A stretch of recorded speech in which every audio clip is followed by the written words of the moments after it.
শৈত্যপ্রবাহের জেরে পারদ নিম্নমুখী হওয়ায় ঠান্ডায় কাঁপছে দক্ষিণ দিনাজপুর জেলা।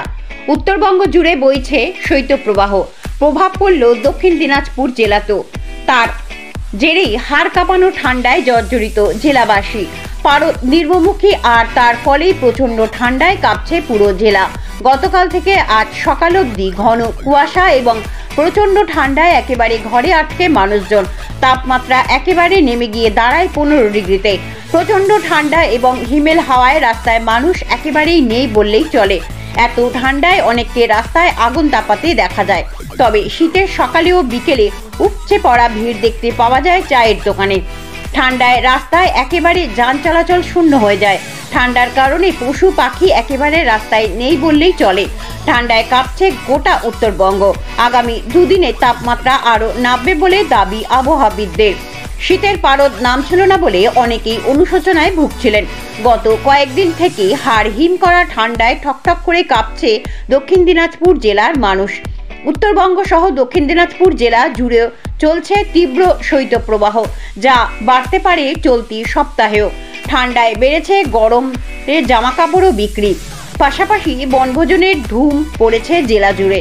তাপমাত্রা কমে যাওয়ায় বিক্রি বেড়েছে গরম খাবারের। সবশেষে প্রচণ্ড শৈত্যপ্রবাহের কারণে দক্ষিণ দিনাজপুর জেলা জুড়ে ঠান্ডায় কাঁপছে 8 থেকে 80 সকলেই।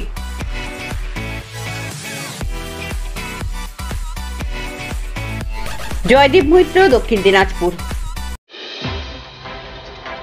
দাদা বলছি, দেখা যাচ্ছে যে গঙ্গারামপুরে ঠিক থানার উল্টো দিকে রাস্তার ধারে শীতের হাত থেকে রেহাই পাওয়ার জন্য আগুন জ্বালিয়ে তাপ পোহাচ্ছেন, কি বলবেন? কেমন ঠান্ডা পড়েছে? প্রত্যেকবারের তুলনায় এবার ঠান্ডাটা বেশি মাত্রায় পড়েছে, যার জন্য আমরা এখানে প্রতিনিয়তই আগুন ধরিয়ে জ্বালাচ্ছি, পোহাচ্ছি, আর রাস্তার লোকও আসছে, আগুন তাপাচ্ছে।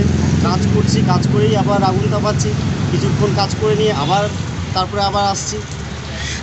ব্যাপার জীবজন্তুরাও আসছে সাথে সাথে। দেখুন সকালেও এসেছে, সার এসে আগুন তাপিয়েছে, এখন ঘুরতে এসে বসে আছে। অন্যান্য বছরের থেকে অন্যান্য বছর তুলনায় কি এবার রেকর্ড ঠান্ডা পড়েছে জেলাতে? পরিমাণে ঠান্ডা পড়েছে, একদম হাড়কাঁপুনি ঠান্ডা। হাড়কাঁপুনি ঠান্ডা পড়েছে। পিকনিকের মরশুম চলছে, আপনারা কি পিকনিকটাও বুঝিয়ে করছি? আজকেও আমাদের পিকনিক আছে, হ্যাঁ, আমাদেরও একটু পরে পিকনিক হবে।